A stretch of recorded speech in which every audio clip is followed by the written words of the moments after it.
mula sa 702 DZAS, Agapay ng Sambayanan. Narito na ang programang mag-uugnay sa iyo tungo sa wastong kamalayan sa batas, praktikal na talakayan ng mga alituntunin at balitaktakang may kaugnayan sa mga patakaran ng bayan. Kinilala sa Golden Dove Awards bilang Best Documentary Program. Ito ang Tabas ng Batas!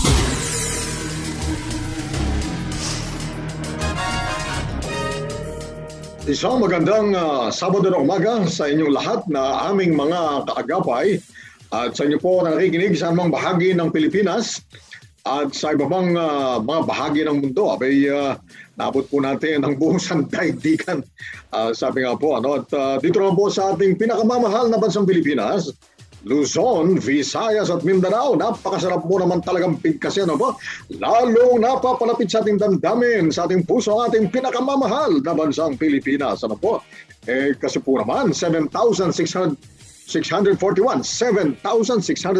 po ang mga isla po tayo, At 17 regions, 81 provinces, 1,489 na mga municipalities, 145 na mga lungsod, 42,045 na mga barangay na kung saan po ay nakakalat ang ating mga tagapanood, tagapakinig, mga taga-subaybay, mga kaagapay.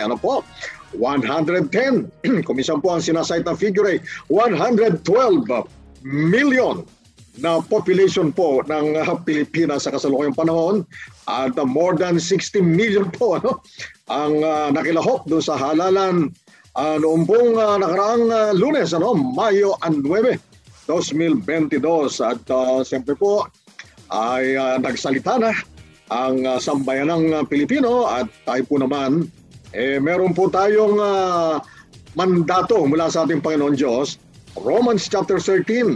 Ito po nakapagpapagaan ng kalooban. Ang sabi po ng ating Panginoon sa kanyang salita, ating pong ipanalangin at tayo po ay sumunod sa mga namiminuno. Sabay po yan, tayo ay sumusunod sa kanila at tayo ay nananalangin para po sa kanila. At para sa ating lahat, para sa isa't isa. Marahay na aga sa inyo na aming mga nakikinig dyan sa Bicol Region sa pamagitan ng CARE 104.3, The Way FM.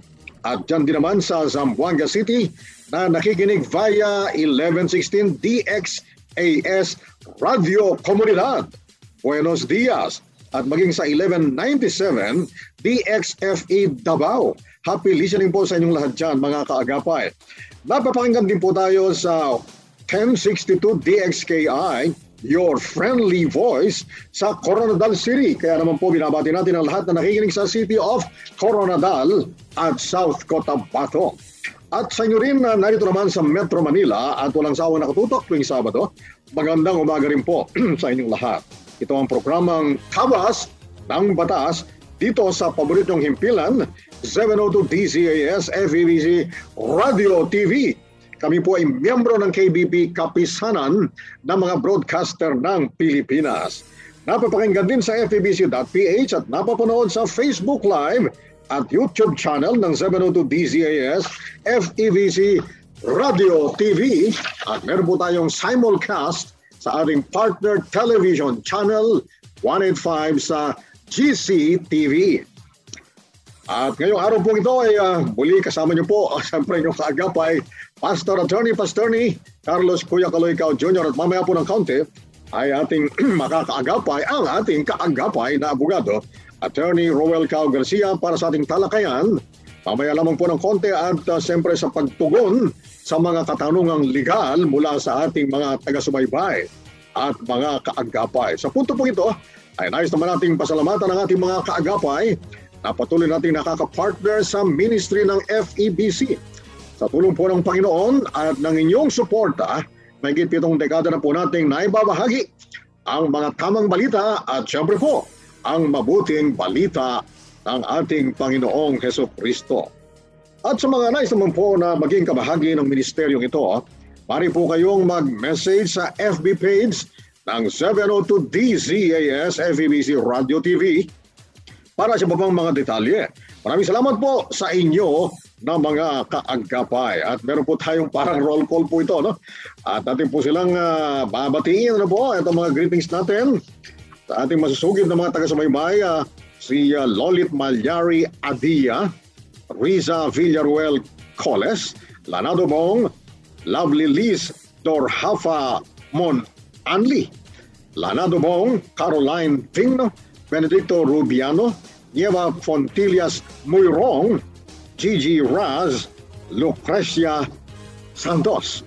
At bago po muna ang lahat na mga dapat niyong abangan sa ating programa, ay narito po muna ang ating pagkain pangkaisipan.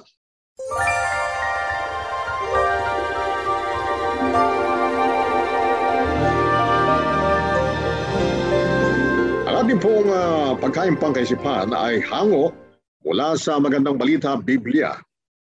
Isaiah chapter 43, Isaiah 43 verse 2.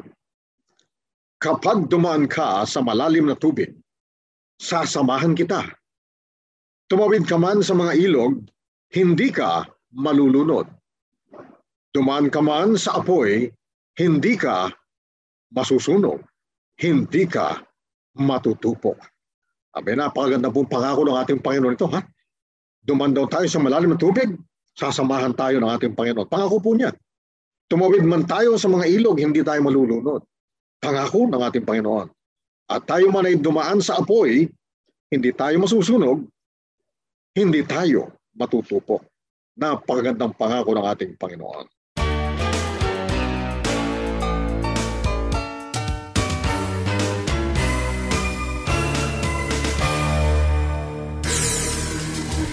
Kaya naman po kayo ay aming inanyahan na makibahagi sa ating usapan ngayong umaga. Magpadala lamang po kayo ng mga katanungan, komentaryo, o kaya po ay mensahe sa ating Facebook page sa Tabas ng Batas, FEBC. At sa pagbabalik po ng Tabas ng Batas, ay tutungo na po tayo sa ating unang segment na Punto por Punto. Tabas ng Batas!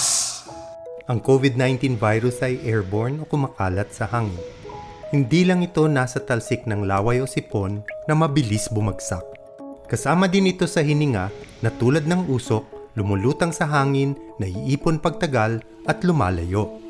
Ano bang ibig sabihin nito sa mga paraan ng pag-iwas? E di pareho din ng pag-iwas sa usok. Sa bahay, pag naipon ang usok, magbukas ng bintana o pintuan at pagalawin ang hangin palabas. Sa loob naman ng sasakyan, buksan din ang mga bintana para dumaloy ang hangin. Sa trabaho, ganun din. Laging buksan ang mga bintana at pintuan at pagalawin ng hangin palabas.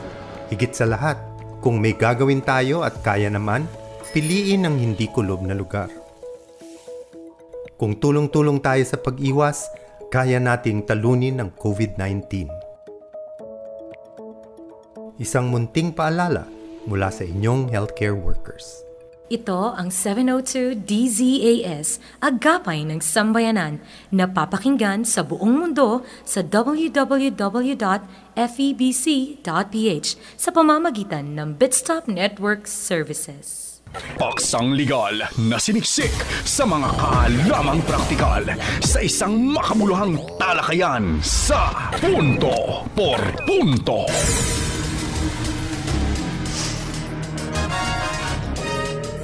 Nagbabalik po ang inyong programang Tabas ng Batas at siyempre po ito pa rin ang inyong kaagapay pastorni, Kuya Kaloy Cao, at kasama na rin po natin ngayon ang ating kaagapay na abogado, attorney Roel Cao Garcia para sa ating talakayan at para sumagot sa inyong mga katanungan legal.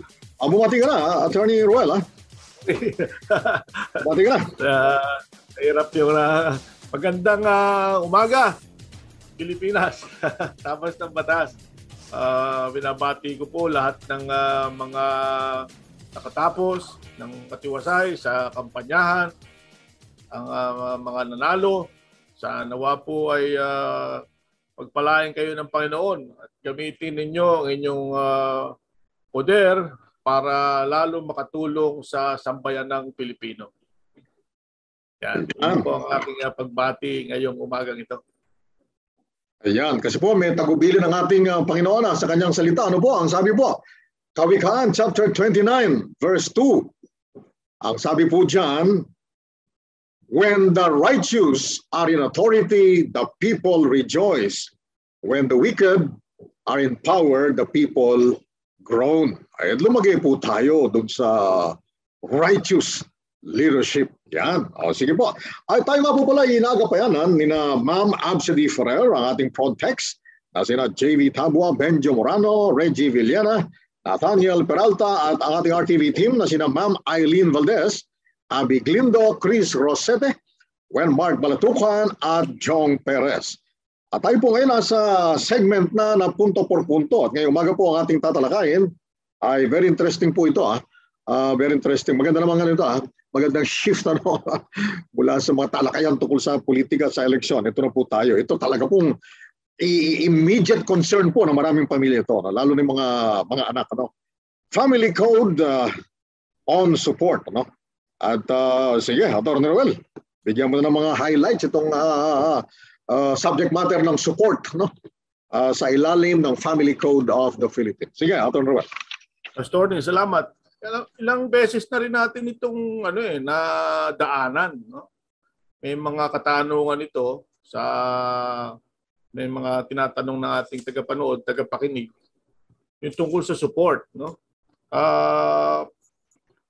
Ang maganda ng matandaan natin dito, ang spouses obliged to support each other. Ang mga magulang ay obliged, ibig sabihin ay obligasyon nila na suportahan ng kanilang mga anak. In fact, dito sa Title 8, dito sa Family Code, obligasyon ng magkakamag-anak actually. Pilipinas, pati half-brothers and sisters, ascendants and descendants, sinasabi dito sa Family Code natin na obligasyon natin na magtulungan, suportahan ang bawat isa. Kung lilimiin natin the reason behind this provisions of the law, ay isipin natin na sapagkat tayo sa pamilya ang unang dapat magtulungan. Lagi natin sinasabi, ang mga batas ay nandyan yan para shape ang behavior ng sambayanan. Ngayon, kung sinusuportahan ng bawat isang magkakamag-anak actually dito sa Family Code, pati nga half-brothers, half-sisters, ay hindi na tayo magiging burden ng pamahalaan ng Estado.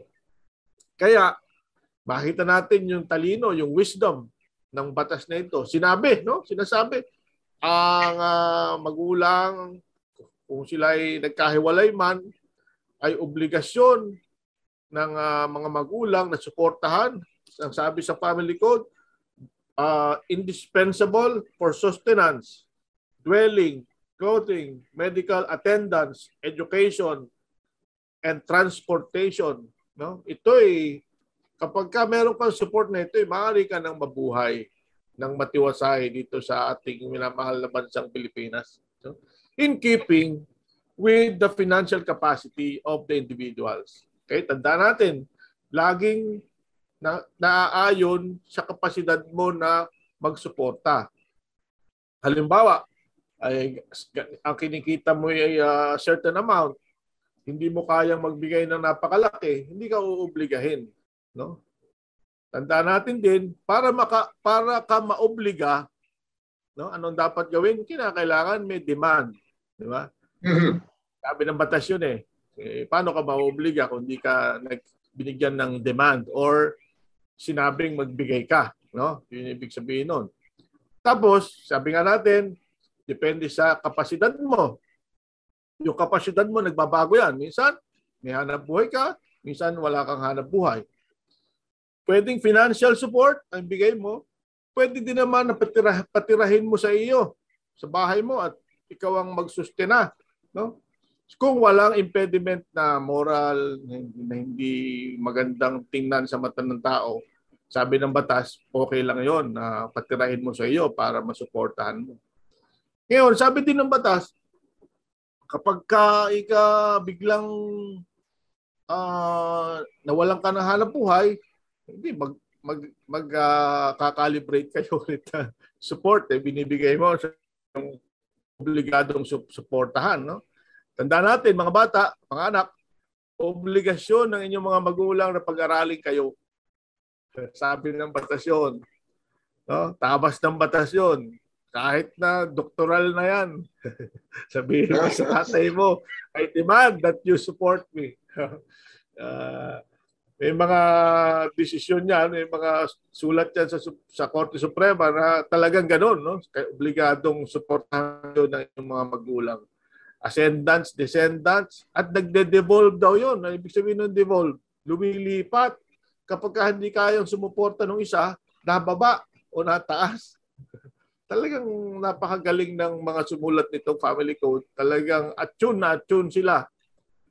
Tatandaan ko, teacher ko yun si Justice Alicia Sempiudi, membro siya nito ng Code Committee. No? Talagang mapakahusay na noon at naintindihan nila ang ano ba talaga ang gamot ng pamilya. Kaya itong title nito sa support ay napaka-importante.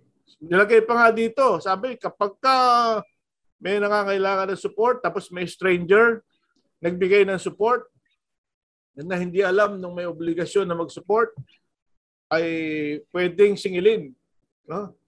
Pwedeng singilin nung nagbigay pansamantala yung mayroong obligasyon na magbigay ng suporta. No?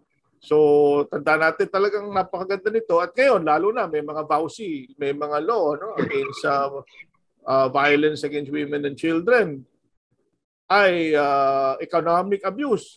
Hindi mo tumigil ka ng pagsusupport, pwede ka pang meron kang liability under the VAUSI Act. So, yun po siguro mahirap na-cover naman siguro natin lahat yung mga importante tungkol sa support. Sapagkat tayo Pilipino, pamilyang Pilipino, talagang nagdadamayan, nagtutulungan, mahalaga itong title na ito, mga provisions of law na ito dito sa ating family code. Sa Article 194 yan hanggang Article 208. No? Kung gusto nyo basahin, i-google nyo, ay mababasa nyo doon yung sinamarize natin ngayon. Yan. Pastor. Very comprehensive ang naging discussion mo ngayon. Dati nga kasi, manaka-naka, may lumilitaw na tanong sa atin tungkol sa support. So nasasagot, manaka-naka. Pero ito ngayon, mas komprehensibo ngayon. Mas komprehensibo at misto lang para ka nag-lecture ng isang ng isang subject matter sa isang lesson sa loob ng 3 oras. Kaya lang gusto kong mo, Atty. Ruel, pakibigyang emphasis mo para sa kapakanan ng ating mga taga-subaybay din. Na yung social or financial standing ng nung pamilya, yung required na magbigay ng support at saka yung susuportahan. Kasi nakabatay din sa financial or social standing ng pamilya. Halimbawa, kung hikahos naman pare-parehas, pagkatapos hihingi ka ng sobrang laki naman ng financial support. Pagpaliwanag mo nga yan. Tapos naman, milyonaryo nga, multimillionaire. Tapos ang iaalok na support kakapiranggot. Hindi naman po pwede yun. Sige, paki-alam sa batas. Tabas ng batas. Kasi ang ating mga batas, hindi lamang yan tungkol sa law. Yan ay tungkol sa equity. Sabi nga ng Supreme Court, yung ating courts, it is not only courts of law, but courts of equity. Ibig sabihin na equity, yung nararapat lamang natanggapin mo. Kahit na wala nang applicable na batas doon, hindi naman nakasulat lahat Subalit, alam naman natin kung ano yung equitable, kung ano yung patas, kung ano yung fair. Okay? So kung halimbawa si Tatay Jose, hindi naman niya kaya magpaaral sa exclusive na school. Kaya niya magpaaral, pero sa public school halimbawa. Huwag mo pipilitin yung mama na pag-aralin mo ko dito sa isang exclusive high school or exclusive school. Hindi po yun equitable. kung kaya namang paaralin nga, maski sa Europa o pag-aralin sa Amerika, dahil mayaman talaga eh. Aba, yung gusto ba naman nung dapat mag-support Atty. Ruel, public school na lang daw. Aba, pwede ba yun? Hindi po pwede yun, di ba? Siyempre, equitable. Dapat equitable. Pwede ka ngayon mag-demand dun sa mayaman o milyonaryo. Kung kaya naman niya at qualified ka, ka ngayon. Ayun, commensurate to the social standing, commensurate to the financial capacity, at saka dun sa pangangailangan. Naalala ko nung nag-aaral ako ng first year nun sa college. Matagal na yun. 40 years ago. Sabi, ang isang tumatak sa akin ng Atty. Ruel, yung support, ang sabi ng lalaki, decision ng Korte Suprema, sabi ng lalaki, sige, susuporta kita. Kaya lang, dito ka tumira. Dito ka tumira. Bahagi ng support ko, dito ka tumira. Ayaw mo ng babae. Paano gagawin ng korte? Di ba? Inaalok na yung support bibigay. Kaya lang, kasi estranged sila gusto nung magbibigyan ng support, tumira ka rito. So, recognize siya ng family code. Ngayon, kasi nung nag-aaral ka ng first year, wala pa. Wala pa family code. Okay. Sabi ng family code, pwede kang patirahin kung wala mga moral issues dyan. Ayan. Yan po ang nag-e-evolve po ang batas. Maski ang tabas ng batas. Sige po, iwanan muna natin ang topic na yan. At mamaya po sa ating pagbabalik, abangan naman ang akala at panukala segment. Tutok lang po kayo, mga kaagapay. Tabas ng batas! Puno na ba ang inyong mga piso para sa Radyo Coin Banks? Maaari na po itong ibalik at kumuha na ng panibago sa mga sumusunod na bookstores, drop-off centers, branches. Praise Christian Bookstore, CLC Karuhatan at Malolos branches, PCBS branches, Mandaluyong, Masagana, Monumento, EDSA Cubao, Eton Centris, SM Fairview, SM Marilao, SM Dasmariñas, Los Baños, Santa Rosa, Imus at sa Back to the Bible Bookstore tuwing Miyerkules hanggang Biyernes lamang. Para sa paraan kung papaano ipapadala ang inyong naipon na coin bank through bank deposit o GCash at iba pang katanungan, mag-text o tumawag sa 0947-333-5605. Maraming salamat sa inyong pakikibahagi sa gawain ng Panginoon sa radyo. Ito ang 702 DZAS. 702 DZAS. Agapay ng sambayanan na napapakinggan sa buong mundo sa FEBC.ph sa pamamagitan ng Microsoft Media Server Technologies at ng Desktop Computers. Pagbibigay linaw sa mga palapalagay, ugnay sa mga panukalang batas. Akala at panukala.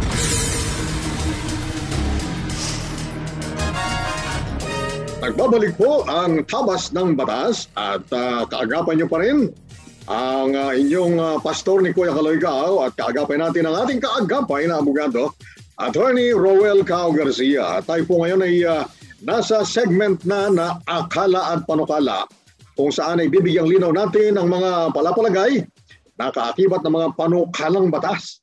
At ating pong tatalakayin ngayon ang isang panukalang batas na ang pamagat po ay Extended Producer Responsibility or EPR Bill. Si Atty. Roel Cao Garcia po kasi ay bukod sa nagtapos na kabugasya at saka bukod sa pagiging licensed real estate broker, nagtapos po siya ng masteral degree, Masters in Public Management, tungkol sa governance, public governance. So sige, Toro, gamitin nga natin yung natutuhan mo sa Ateneo School of Government. Sige, pakipaliwanag mo itong Extended Producer Responsibility. Sige. Yung mga kaklase ko sa ASOG, sa Ateneo School of Government. Sa Mayor Tan, yan, kaklase ko yan. Ngayon, na-distract lang ako doon. Pero ito, napakaganda nito. Nung isang umaga, nanonood ako sa CNN. Kita ko yung dagat ng ocean, di naman sa Pilipinas pero ang daming plastic. Ang daming nakakalat na single-use plastic, kung ano-anong nalilinis nila. No? Ngayon, dalawa pala itong proposed law na ito. Pumasa na pala ito pareho sa House, sa both houses of Congress. Sa Senate, nakapasa na pala ito.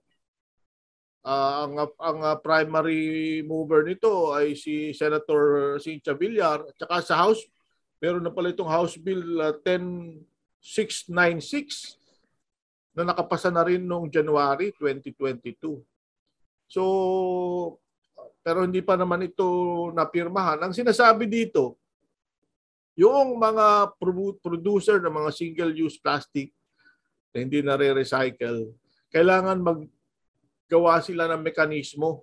No? Kaya nga sabi, Extended Producer Responsibility Bill. Sila yung inuobliga, except yung mga MSMEs, sila yung inuobliga kung sila nagpo-produce dito, kailangan may mekanismo sila kung paano nila lilikumin ulit pabalik para hindi na... Kasi lahat ng basura po natin, mga kababayan, kung hindi man kakalat yan sa lupa, tinatangayan sa dagat, sa ilog, nakakarating sa dagat. Yun, nacho-choke na ang ating ocean, nacho-choke na ng plastic. Kaya ito, napakaganda. Sabi ni Senator Cynthia Villar, di naman ito actually solusyon. No? Yung nabanggit nyo kanina, ano ba yung natutunan natin sa FPM? Ito yun, yung itaas mo yung antas ng diskusyon tungkol sa plastic para yung awareness ng mga tao ay nandun palagi. Maggawa ka ng mga batas, mga polisiya, mga issues na mapag-uusapan ito palagi. Kaya itong Extended Producer Responsibility Bill na ito ay napakaganda na laging matutukan sapagkat makikita ng tao na yung mga basura natin, lalong-lalo na yung plastic, ay nakakarating yan sa dagat na alam nyo ba, di ba, pagka masyadong puno na, hindi na makakahinga, maapektuhan yung mga kinakain natin doon. No? Hindi natin alam kung anong mga sakit ang makukuha natin pag nakakain tayo ng mga isda na kinakain na pala yung plastic. So, inuobliga ng batas na ito, ng proposed law na ito, ng House Bill at saka Senate Bill, na yung mga kumpanya na malalaki ay magkameron ng sistema kolektahin. Sinasabi pa dito, may penalty. Laki yung sa Senate Bill, 5 milyon hanggang 20 milyon sinasabi kapag hindi ka nag-comply. No? Yung compliance. Kaya sana ay ang susunod na presidente ay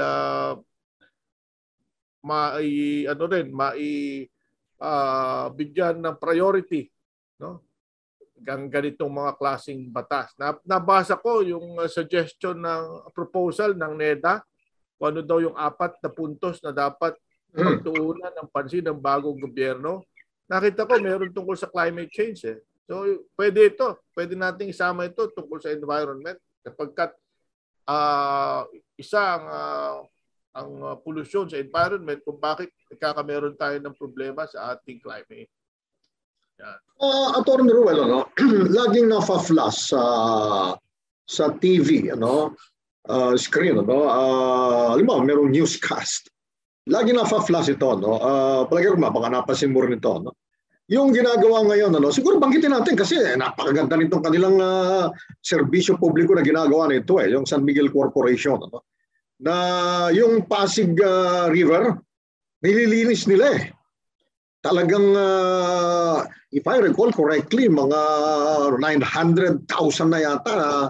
Di ko matandaan kung metric tons o tons, tonelada ang mga plastics, mga dumi, waste na talagang nahukay nila dyan. Kaya lumilinis ngayon ang Pasig River. Ito ba, pasok ba ito dito sa panukalang batas na ito? Yung ginagawa ngayon na it's a huge public service program na project na ginagawa ng San Miguel Corporation. Nililinis yung sa Tulyahan, Manggahan, Pasig River. Sige, Atty. Ruel. Natin alam kung meron na silang mekanismo o part lang ito ng kanilang corporate social responsibility. Ngunit yung batas ang sinasabi, kapag kayo nagpo-produce or gumagamit ka ng mga ganitong single-use plastic na magkakameron ng marine problema sa marine litter, ibig sabihin basura dyan sa tubig, basura sa dagat, ay inobliga ka na magkameron ka ng sistema. Napakaganda kung meron ng gano'n ang sinabi mong korporasyon, San Miguel Corporation. Alam mo, mahilig tayo sa basketball. So, nakakatuwa na talagang involved sila sa pagtulong sa environment.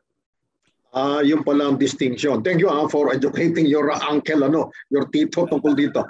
Ayun pala, ito, yung San Miguel Corporation. Palagi ko naman pwede mabagit ang pangalan kasi napakagandang project nito. Sabihin mo kung CSR nila to, Corporate Social Responsibility. Yung pinaliwanag mo kanina naman ay kapag isa kang manufacturer, isa kang business na kaakibat yung production processes mo, maaari kang nagki-create ng ganitong waste, So, obligado ka. In the case of that project, na dinedrain ng waste ang Tulyahan, Manggahan, Pasig River, ito hindi ito. Ito talagang paglilingkod nila sa pamayanan, Sige, baka meron ka bang gustong idagdag ng mga highlights nitong panukalang batas nito. Sana nga yung bagong Pangulo, and from all indications naman, mukhang ito ang incoming, kapag na-proclaim na, President Bongbong Marcos, sana talagang, kasi na-enrolled bill na ito, aprobado na ng Senado, aprobado na kamo ng House of Representatives. Anong balita mo? Naipadala na ba? Hindi pa naman siguro, Hindi pa naipadala. Kumbaga, enrolled bill pa lang, pina-analyze pa lang. Tapos na ba sa Bicameral Conference Committee? Hindi ko alam kung sa pagbabasa ko, nakita ko lang na pareho ng pasado. Wala nakita na conference committee report. Baka yun ang wala pa.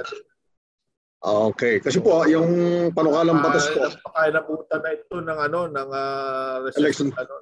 Adjournment. Recess, Ayan. Okay. Well, sana naman, itong bagong kongreso, may mga bagong senador, may mga bagong members of the House of Representatives. Total naman, pasado na in both houses. May apurahin nila yung Bicameral Conference Committee proceedings nila at nang madala na. Siguro magiging isa sa mga buena mano ng mga panukalang batas ito na ang bagong Pangulo ay siya na ang mag-aaproba. O kaya naman magbibito. Sana naman huwag ibito. Of course, depende. We are not preempting what the Executive Department will do on this. O sige, Atty. Babalikan na lang natin sa mga susunod na mga episodes kung ano man ang developments dyan. Sa ating pong pagbabalik, abangan nyo na po ang pinakakaabangan ninyo.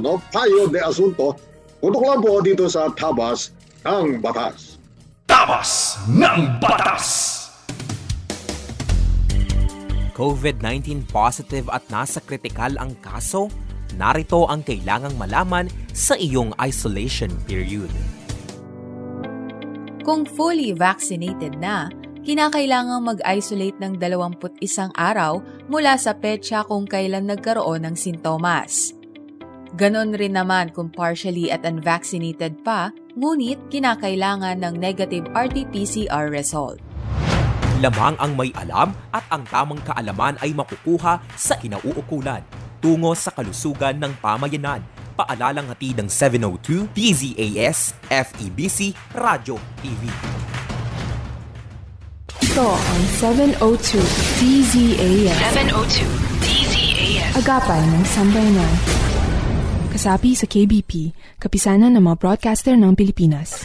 Mga kasong bibigyang pansin at mga katanungang sasagutin, yan ang tututukan at gagabayan ng Payo de Asunto.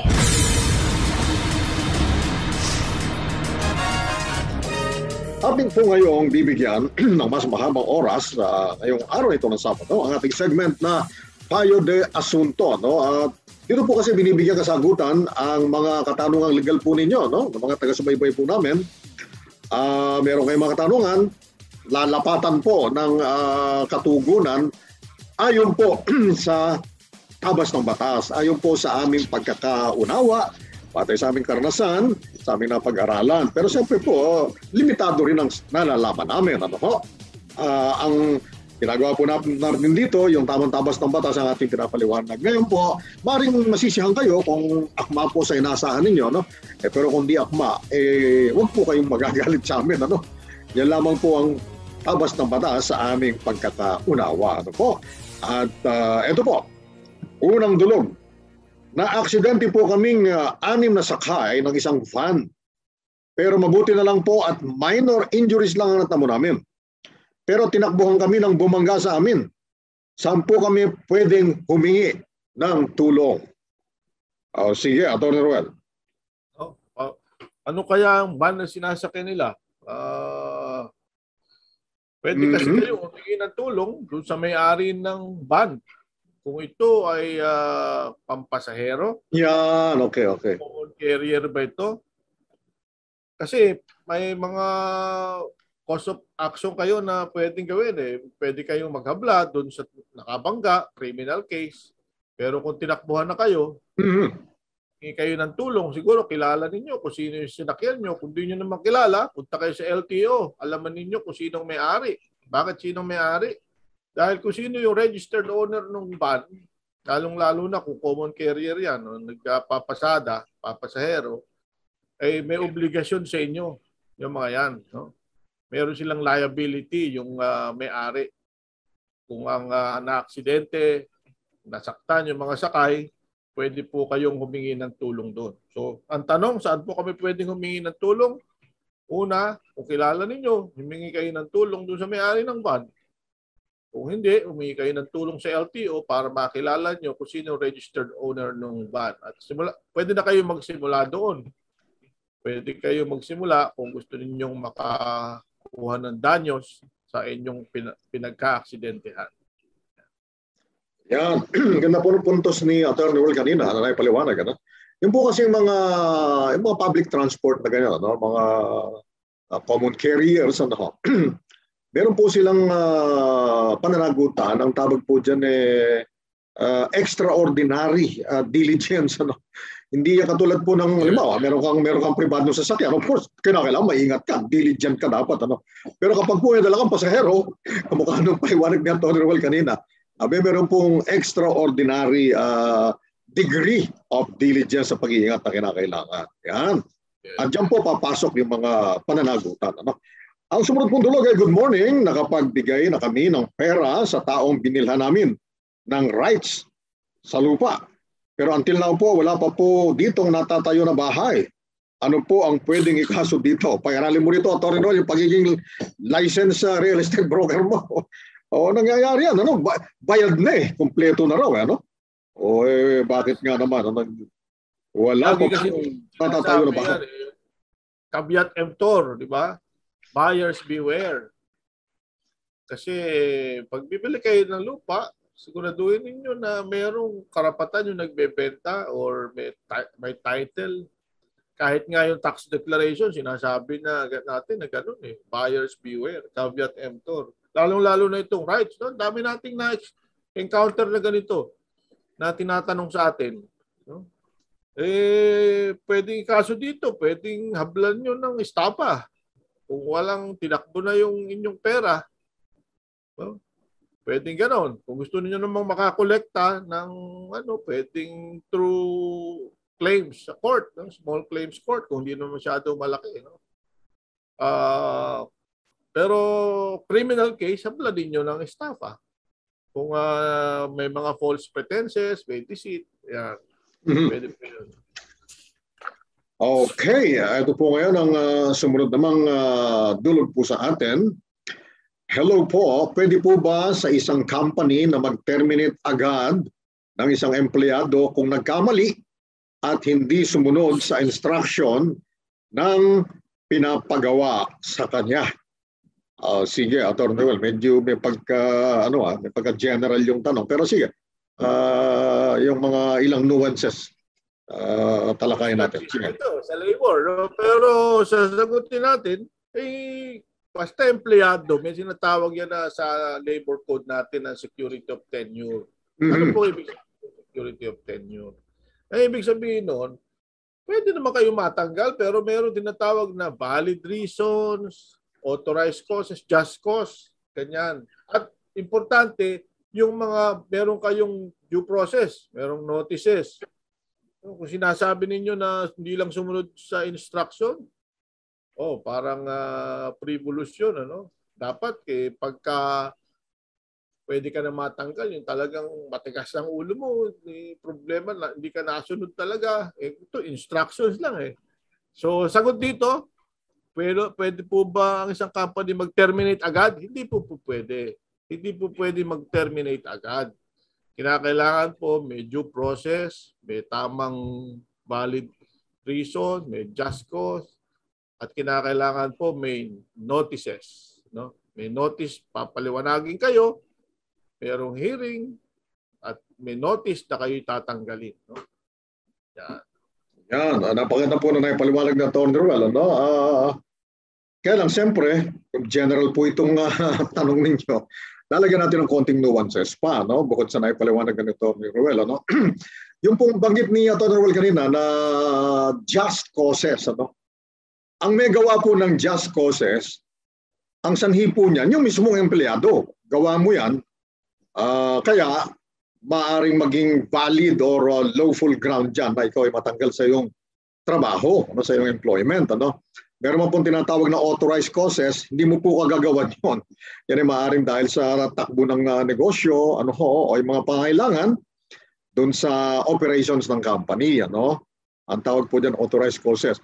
Ngayon po, yung nagkamali, ang empleyado hindi sumunod sa instruction ng pinapagawa sa kanya, may mga qualifiers po yan. Ano? Kinakailangan grave or serious misconduct or willful disobedience by the employee of the lawful orders of the employer or the employer's representatives. Ano po? Tingnan po nyo, pansinin po nyo. Sabi, serious o kaya grave na misconduct. At saka po yung willful disobedience. Ganda yung banggit mo kanina, Atty. Ruel. Yung bang talagang kinakailangan kang sumunod din. Talagang takasan, hindi ka sumusunod. Willful, ano? Delikado po yan, ano? Ano pa po yan? Gross. Ayun, frivolous lang. Oo, pero kung willful na po yan, talaga namang matigas na po talaga ulo ninyo, ano? Hindi po pwede yan. Siyempre, magkakaroon po kayo ng problema. At saka po yung gross and habitual neglect. Yung negligence po, habitual na gross pa. Ano? Matindi. Ayan. At saka po siyempre yung serious breach of the trust or confidence reposed by the employer on the employee. Yan po. At saka siyempre gumawa ka ng krimen against the employer or the members of the immediate family, ay ano po yan, just cause din po yan. Kaya yung mga kahalintulad ng mga kadahilanan. Ayan. Ito ang dumulog na sumunod sa atin, Atty. Ruel. Ano? Nagkaroon ng maraming utang ang anak ko sa iba't ibang tao.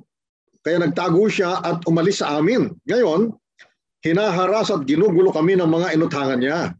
Natatakot na nga rin po kami para sa aming safety. Ano po ang dapat naming gawin dito? Sige, Atty. Ruel. Okay, balik natin doon sa support. No? Yan, okay. Obliged kayo na supportahin ninyo yung inyong anak.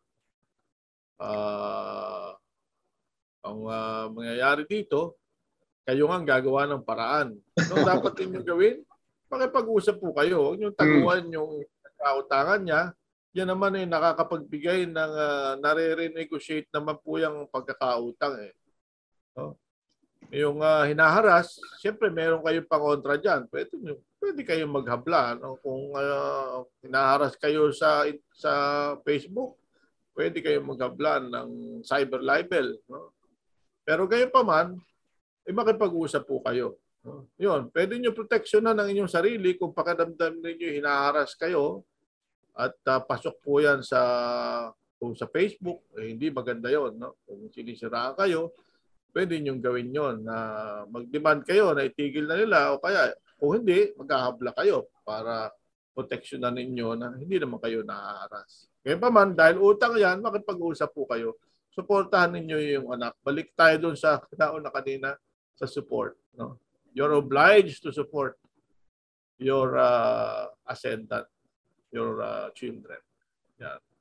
Ayan. At well, ang isang anggulo pa po na dapat nating bigyan ng din po dito, kung nakikipag-communicate naman po yung anak ninyo, siyempre, nagtago yan doon sa pinagkautangan. Ano, Atty. Ruel?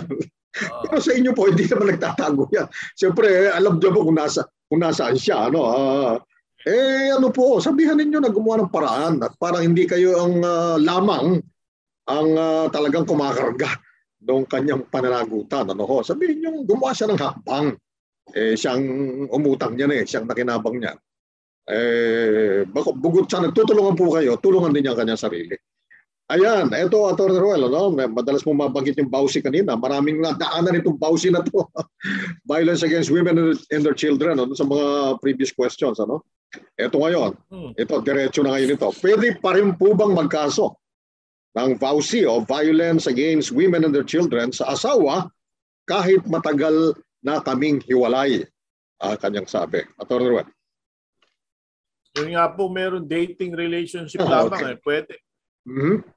Yung ex-husband na may nagkukumit pa rin sa elemento ng violence against women, pwede pa rin po.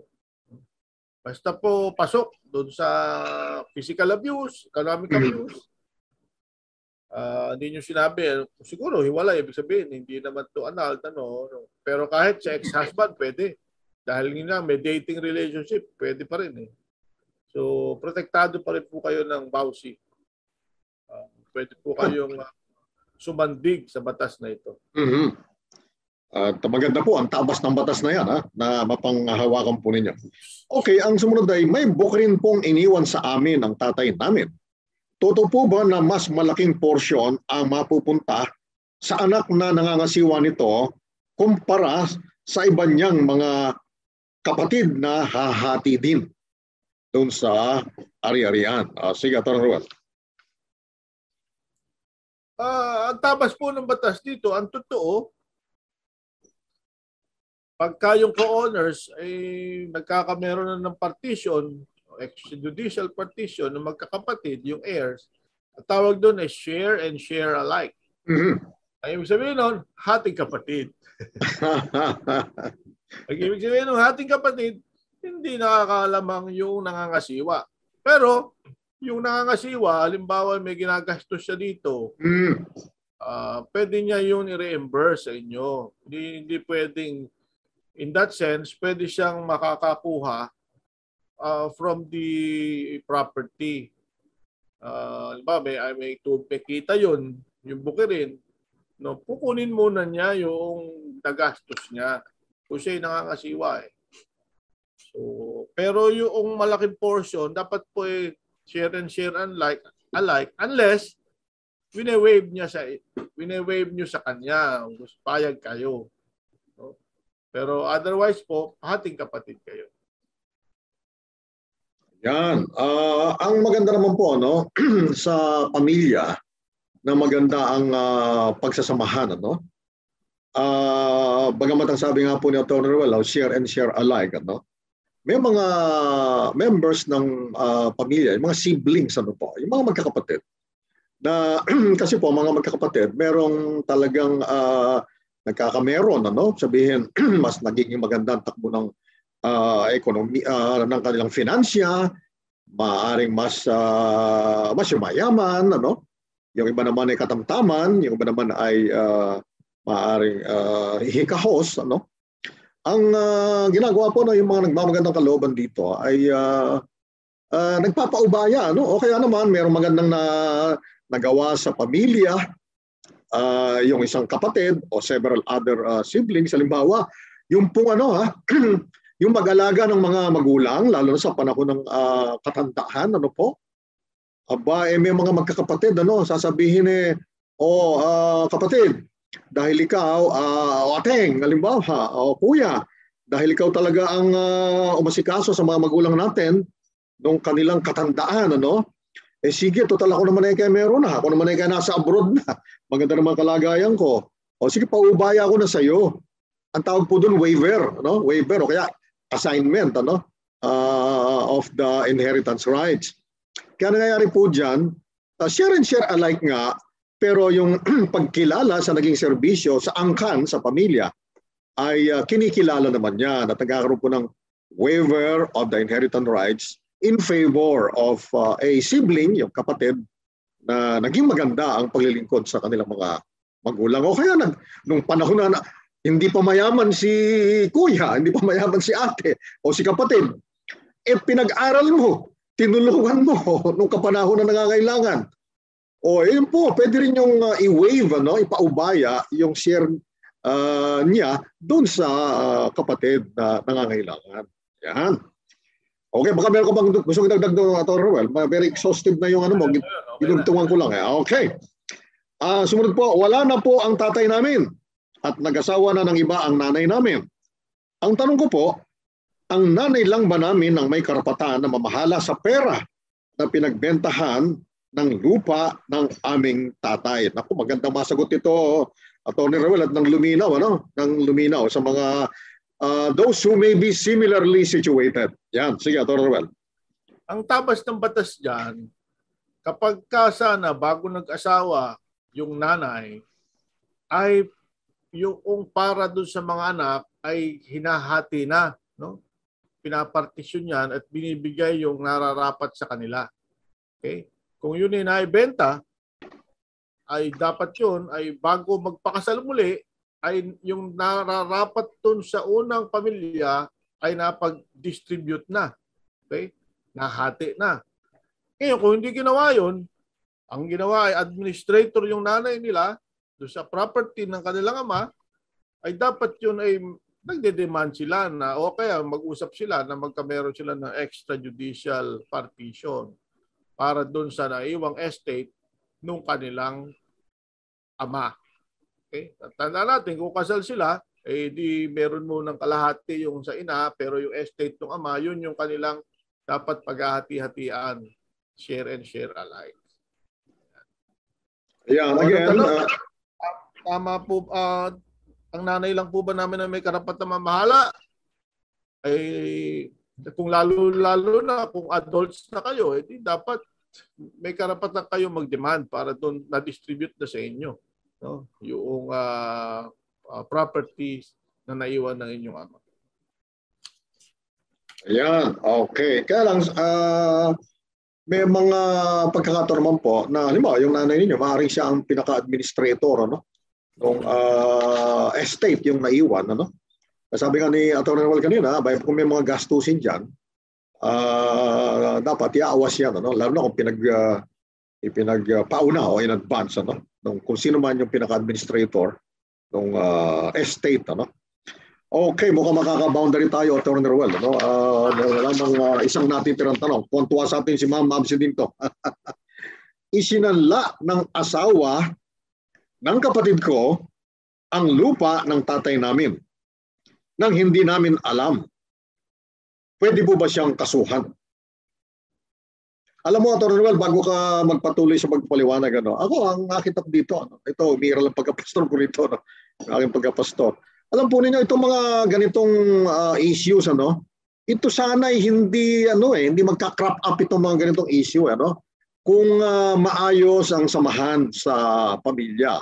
Ang nangyayari lamang po, kung hindi nagkakaroon ng hindi pagkakaintindihan, ay doon po nagkakaroon ng ganitong possibility ng mga legal o issues o mga legal questions. Pero sige, Atty. Ruel, puntuhin mo na. Sige.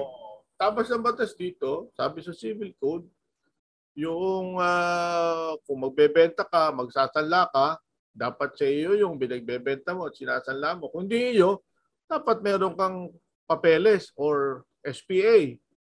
No? Pinapayagan ka nung may-ari na ipagbili mo, isanla mo yung property na hindi iyo. No? Ngayon, kung ginawa mo yun, meron kang binayolate na batas. Hindi mo sinunod yung naayon sa civil code at meron ka din pwede maging criminal liability sapagkat pasok yan sa swindling. Oo, pasok yan sa deceit, sa estafa. Nagka-pretend ka na hindi naman pala iyo, sinanla mo, pinagkitaan mo. Ayun, pwede po ba siyang kasuhan? Opo. Pwede po ninyo siyang kasuhan doon. Pwede niyong ipa-cancel yung sanla dahil mali. Pwede rin niyo siyang kasuhan criminally under the revised penal code. Pwede po yun. Yun. At kasi kitang-kita po yung deceit dito. Yung deceit, yung panlilin lang, parang iniisahan yung may karapatan, kaya diyan po papasok yung deceit, unang-una asawa siya nung kapatid nitong nagtatanong, ang lupa ay siguro sa pangalan ng tatay nila ito, naunay pundar ng tatay nila. At the very least, humingi siya ng authority. Kaya po may tinatago na special power of attorney, at ito hindi pinagbigay alaman lamang. Kitang-kita po dito yung deceit, yung panlililang o gustong makaisa, at sabi nga natin na hindi naman dapat mangyari. Kung maayos ang pagkasamahan, kung may transparency, sa pagitan ng mga bumubuo ng pamilya o maging ng angkan, Okay, Atty. Ruel, naka-boundary tayo. At kung meron po kayong hindi napakinggan ng buo na kasagutan sa inyong mga tanong, ay pwede nyo po itong mapakinggan muli. Balikan ito sa aming Facebook page, 702 DZAS, FEBC Radio o sa Tabas ng Batas. At kung sakali naman po na hindi pa nasagot, bagamat ang ginagawa po namin ni Atty. Roel Cao Garcia, talagang inuubos po namin para sa kapakanan ninyo. Pero ganoon pa man, pwede nyo po abangan ito sa mga susunod na Sabado. At sige po, tayo ngayon dumako na sa ating prayer time. Panginoon, maraming salamat po sa pagkakataong muli ay nakapaglingkod po kami sa mga nangangailangan ng tulong na legal sa pagitan ng pagtugon sa kanilang mga katanungan, Panginoon. Salamat po sa gift of wisdom and knowledge na pinagkatiwala mo kay Atty. Roel Cao Garcia at maging sa akin po, Panginoon, na ayon po sa tamang tabas ng batas, ayon sa aming nalalaman, pinag-aralan, karanasan, ay aming pong inaasahan ang iyong banal na tulong upang may paliwanag ng may kawastuhan at ayon sa tabas ng batas. At lagi naman po, Panginoon, yung tabas din po ng iyong banal na salita, iniaangkop po namin sa mga pangangailangang ito. At dahil po rito, Panginoon, nakapaglilingkod po kami na alam namin kayo rin, Panginoon, ang aming napaglilingkuran. At kami nagpapasalamat sa programang ito na iyong itinalaga, binigyan niyo ng inyong patnubay upang maganap ang kanyang mga ministeryo. Ito po ay aming pagpapasalamat sa kapangyarihan ng banal mong Espiritu sa pangalan ni Jesus. Amen at Amen. Ay maraming salamat po sa inyong pagsama sa amin dito sa programang Tabas ng Batas. Salamat sa mga tumutok sa Facebook Live at sa YouTube channel ng 702 DZAS FEBC Radio TV. Gayon din sa channel 185 sa GCTV. At siyempre po ito sa tulong ni na Ma'am Absedy Ferrer, ang ating ProdText na sina JV Tabua, Benjo Morano, Reggie Villena, Nathaniel Peralta at ang ating RTV team na sina Ma'am Eileen Valdez, Abby Glindo, Chris Rosete, Mark Balatukan at Jong Perez. At siyempre po salamat din sa ating mga kasama sa Bokawe Transmitter site. Kami po ang inyong kakampi sa batas. Tuwing Sabado ng umaga, ako po si Pastor Carlos Kuya Kaloy Cao Jr.